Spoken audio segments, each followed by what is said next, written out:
Herodes mandó a Pilatos. Pilatos mandó a su gente. El que preste en este día pasará por inocente. Esta es una de las frases que se suelen oír en el Día de los Inocentes, fecha que se celebra en la mayoría de los países que son hispanoparlantes, todos los 28 de diciembre, y que se suele relacionar con bromas a las personas. Falsos embarazos, divorcios y bodas, pedir dinero prestado, sabiendo que el préstamo nunca regresará a su dueño, así como la difusión de noticias falsas. Son algunas de las mofas que se suelen hacer. Inocente palomita, que te dejaste engañar, es la frase típica utilizada en esta fecha, simple y sencillamente porque la víctima del chiste cae de forma ingenua. Pero, ¿cuál es el origen y por qué se acostumbra a hacer esto? Hola, mi nombre es Fernanda y me encanta la historia, en especial los crímenes con historia. Hoy conoceremos el origen del Día de los Inocentes. Y como desde entonces la Iglesia Católica conmemora cada 28 de diciembre la fiesta de los Santos Inocentes, para recordar las crueles muertes infantiles que fueron cometidas por el rey Herodes, quien mandó a matar a los niños menores de 2 años, nacidos en Belén, para acabar con la vida del niño Jesús. Sin más que agregar, comencemos. Mucho se ha escrito sobre Jesús de Nazaret y la credibilidad de su vida e incluso de su propia existencia, aunque hoy en día es ampliamente aceptado que Jesús fue real. Los datos que se pueden encontrar sobre él son a menudo contradictorios e interpretados con una finalidad religiosa, pero a través de datos proporcionados en la Sagrada Escritura y también a recientes investigaciones podemos comprobar gran parte de los hechos que en la Biblia se escribieron. Nuestra historia comienza a finales del siglo VIII a.C., cuando el profeta de Israel, un humilde campesino llamado Miqueas, difundió el lugar donde sería el nacimiento del Mesías. El lugar, Belén, del reino de Judá, lo que conocemos hoy en día como el territorio ubicado entre Israel y Palestina.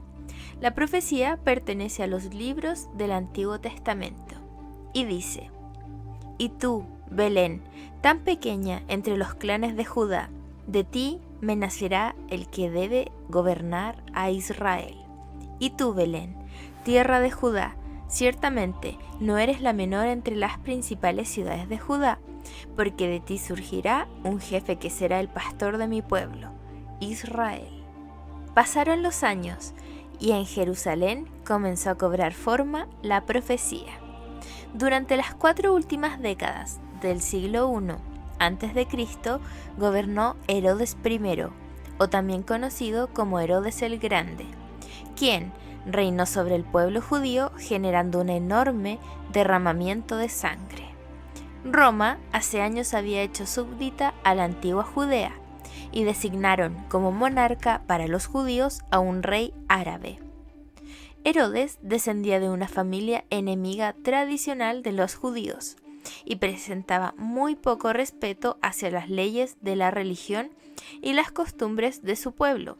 De hecho, su nombre entre los súbditos era un ejemplo de lujuria, crueldad y perversión.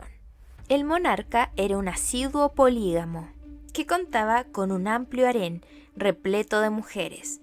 En esa época, la monogamia era considerada por la mayoría de los judíos como el estado natural del varón. Entre la población, tener una única esposa era una doctrina común. Por lo tanto, la poligamia de Herodes era extraordinariamente escandalosa. El reinado de Herodes fue impuesto con mucho derramamiento de sangre, principalmente porque contaba con todo el apoyo y las armas del ejército romano, quienes veían en Herodes un fiel vasallo que cumplía los deseos y pagaba siempre los impuestos que cobraba el imperio. Herodes gastó innumerables cantidades de dinero en fiestas y aposentos para invitados extranjeros, filósofos, artistas, poetas, hombres de teatro. Desfilaban incesantemente por la corte y eran invitados asiduamente a comer y a dormir a costa de las finanzas reales. Todo este lujo y excesos de Herodes se contraponían a la pobreza y hambruna que vivía su pueblo. aumentando la distancia y odio de los pobladores.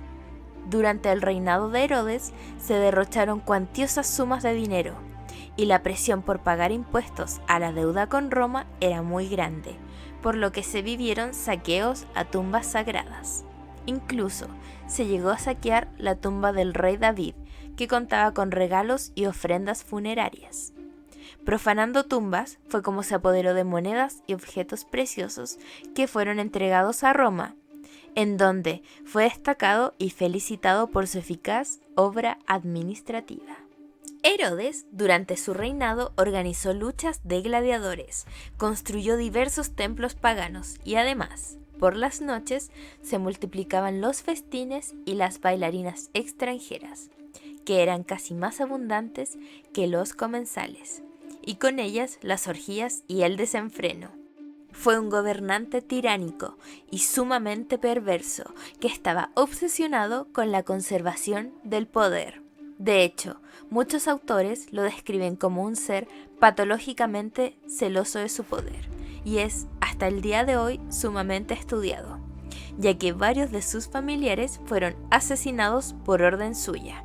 Asesinó a esposas, 2 de sus propios hijos, sumos sacerdotes, civiles y a quien se interpusiera o pudiera conspirar contra su régimen. El Evangelio de San Mateo cuenta que unos magos, llegados de Oriente, fueron guiados por una estrella para que adorasen al rey de los judíos, que acababa de nacer. Hoy podemos interpretar que Melchor, Gaspar y Baltasar no eran magos. Se trataba de astrólogos, 3 sabios, 3 reyes magos, que a través de la lectura de las estrellas podían predecir acontecimientos.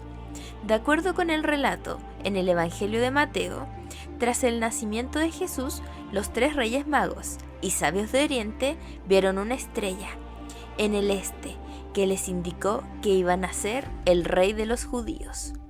Ingenuamente, los 3 reyes magos fueron a preguntar al rey Herodes por la profecía del Mesías. Herodes, como rey de los judíos, se asustó por la aparición de un usurpador y reunió en una asamblea a los sacerdotes y a los escribas, y les preguntó dónde había nacido el supuesto Mesías. Escribas y sacerdotes le respondieron en las tierras de Belén, información que obtuvieron leyendo textos de un antiguo profeta mencionado anteriormente, el profeta Miqueas. Por ello, Herodes envió a los magos a Belén, un pueblo en la región de Judea, con instrucciones de que buscasen al niño y que, tras encontrarlo, le informasen a él, para también poder rendirle culto. Sin embargo, Herodes no pudo vaticinar que los 3 reyes magos no le dirían el refugio secreto del Mesías. Cuando los magos encontraron al niño Jesús, vieron al niño con su madre María, y postrándose, lo adoraron y abrieron sus tesoros. Le ofrecieron 3 regalos: oro, incienso y mirra. Esa misma noche, los 3 reyes magos tuvieron un sueño y comprendieron que no debían informarle al rey Herodes el paradero del niño, por lo que se retiraron de Belén por otro camino, para no tener que informar a Herodes de su paradero. Del mismo modo, José, padre de Jesús, fue advertido en un sueño de que Herodes intentaría matar al niño Jesús. El ángel del Señor se apareció en sueños a José y le dijo: «Levántate, toma contigo al niño y a su madre y huye a Egipto y estate allí hasta que yo te diga, porque Herodes va a buscar al niño para matarle». José se levantó, tomó de noche al niño y a su madre y se retiró a Egipto y estuvo allí hasta la muerte de Herodes. En Jerusalén, en cambio, pasaron los días y fue cuando Herodes se dio cuenta de que había sido ignorado por los 3 reyes magos. Rápidamente dio la orden de matar a todos los niños menores de 2 años de Belén y sus alrededores, para intentar así deshacerse del Mesías que ocuparía su trono. Ese día hubieron gritos, lágrimas, gemidos y llantos de madres llorando a sus hijos sin consuelo, porque ya no existían. ya habían sido aplicadas las penas de muerte a los niños inocentes. La vida y acciones escandalosas en el reinado del rey Herodes continuaron hasta su muerte. Herodes jamás se arrepintió de todas sus acciones, y entre los textos históricos se cuenta que cuando ya se sabía mortalmente enfermo, dio la orden a su hermana Salomé de que tras su muerte se liquidara a flechazos a los 300 nobles más importantes del país, previamente encerrados en el anfiteatro de Jericó. La orden no se cumplió, pero la fama de crueldad y libertinaje continúa hasta el día de hoy. Este lunes 28 de diciembre se conmemora el Día de los Santos Inocentes, una fecha en la que suelen hacerse bromas a familiares y amigos, a quienes incluso se les puede pedir dinero como parte de la burla, sin que se tenga que regresar. Sin embargo, el trasfondo de esta celebración es completamente opuesto a las bromas que hoy se gastan como diversión. ¿Por qué ocurrió esto? Lo que fue generando este drástico cambio fue que durante la Edad Media se celebraban en los días posteriores a la Navidad unas fiestas de origen pagano llamadas las Saturnales, fiestas que se celebraban en honor a Saturno, el rey de la agricultura y la cosecha. Las labores agrícolas finalizaban en esta época y los campesinos y los esclavos podían aplazar el trabajo cotidiano.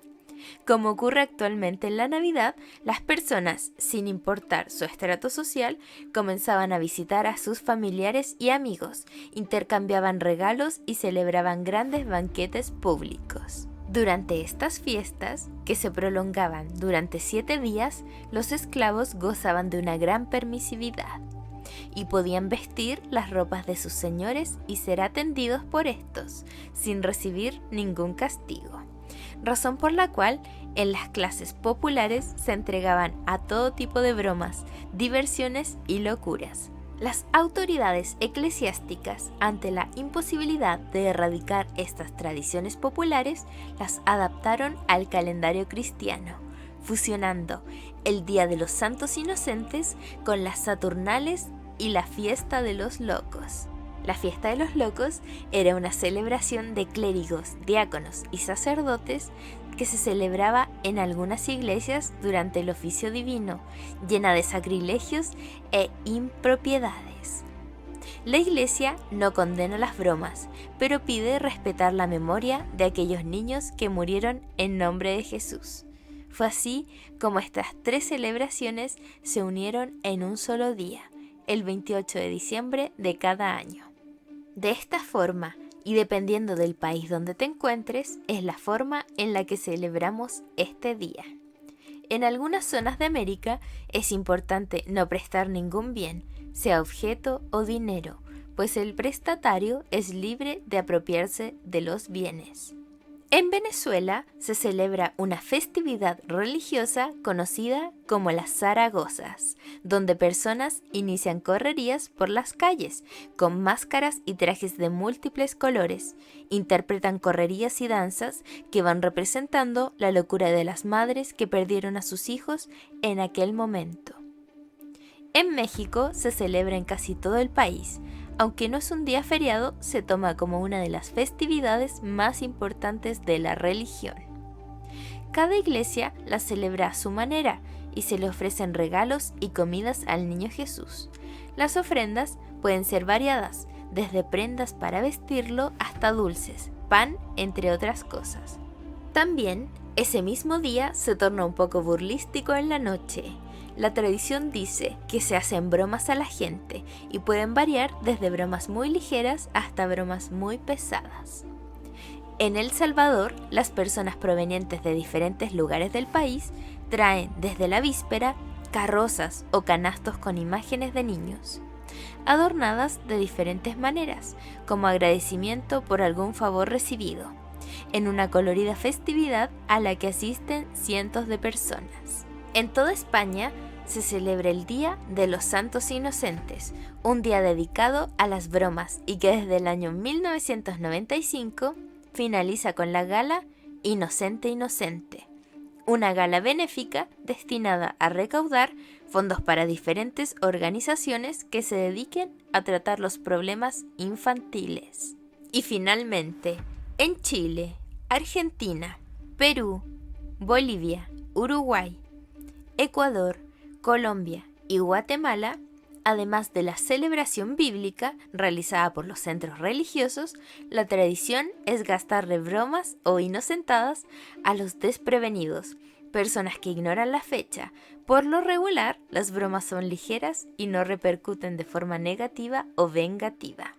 Espero este capítulo te haya gustado. Mi nombre es Fernanda y me encanta la historia, en especial los crímenes con historia. Nos vemos en una próxima edición.